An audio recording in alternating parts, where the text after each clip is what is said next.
Hello everyone. Today I want to cover again our principle, innovation is our lifeblood. I'd like to share some of what I saw on our visit to Cambridge Engineering on Tuesday. For those of you who don't remember, Cambridge Engineering is a manufacturer of products that heat and cool factories just like ours. They make products from light gauge sheet metal, so they have a fabrication department and assembly areas that are pretty similar to what our buildings have. We started the day with a daily meeting. This is their version of our all hands meeting. Everyone in the company attends. As the name implies, this meeting takes place every day. It's been uninterrupted for the 4.5 years since they started it. Here are some of the highlights. Let's see if I can do this. Okay. My name is Steve Bilderback, and I work for Cambridge. You guys about today. So I pulled some interesting facts. So we'll go. 10% of the world's population is left-handed. How many of us are? Yeah, roughly 10%.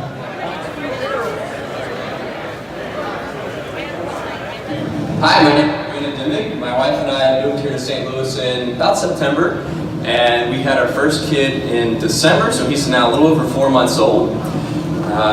My background is in engineering, and I really like companies that have a strong technical aspect in manufacturing. Working on a heat trace unit, and we were running some cable, and he pointed out that there was probably a filter section on it, so we checked, and there is. So we had to actually run longer cable. So we caught that before we actually ran it on, so appreciate it. Cambridge, this is Justin over here on post paint line. So what you guys are looking at is the area for the desks and stuff like that.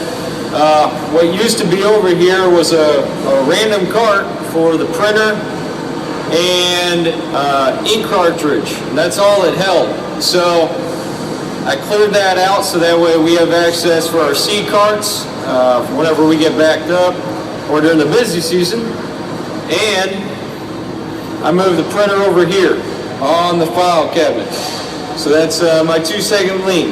And thank you, Mike Flanagan, for suggesting this. Next, we took a tour of the shop. Since Cambridge uses mostly light gauge steel, pop rivets are sufficient to fasten their product together. Consequently, they don't have a lot of welders. But they have 2 on first shift who are very knowledgeable about their area and completely bought into lean. Now that wasn't always the case. You're going to hear from Marvin. Marvin is a 40-year veteran of Cambridge. Here's what he thought when management asked him to start making videos. You're going to make it fail. You're going to make it fail. Yes, because when they first presented it to us, it wasn't presented that well. And this was like 20 years ago, 21 years ago. And once they presented it to us, we tried a little bit, then when we got busy, they made us go back to our old way. We got to get the product out. We said, well, I thought you wanted us. No, we got to get the product out the door. So we went on and back and forth, and then we had Kevin Thompson that came, and we kept mentioning to him about this. He said, now if we do this, we're not turning back. We're going to keep going forward. So if you really want to do this, let me know now. If you don't, let me know. He said, we want to do this. He said, there's no turning back. So we tested the waters, and we found out that they were serious. So we did a little something. They didn't say, go back to what we used to do. And they let us keep going. And we said, oh, okay. And then we progressed and progressed. Now, for me, don't get me wrong, when I said I tried to make it fail, I didn't do stuff as far as delivery, like, I'm not going to try that, not going to try that. I tried it to see what the flaws were. Where after I started trying it, I found out that I was getting extra time. So the first 2 times, human nature, it's a friggin' fluke.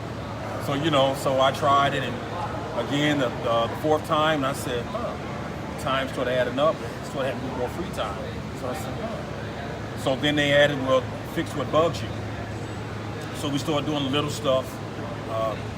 It didn't cost a lot of money. It's like something you had to like Melissa did, instead of reaching up where you had to stretch, which kind of speeded your up.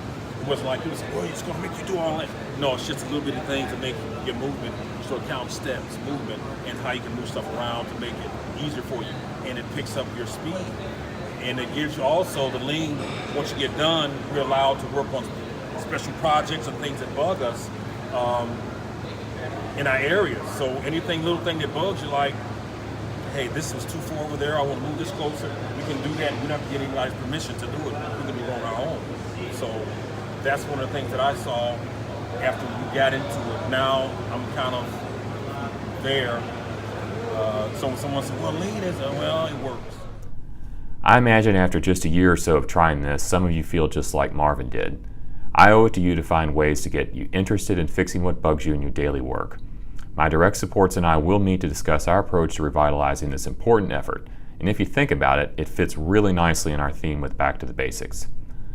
On a sad note, please keep our Stronghold Midwest Regional Sales Rep, Nate Miller, in your thoughts. He lost his home on Wednesday night to a fire. He's okay, but his wife was burned and is in the hospital. Nate, we're praying for you and your wife.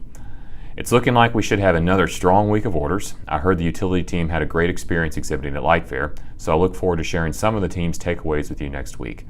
Let's keep the momentum up. Thank you for all you're doing to build products and relationships that last a lifetime.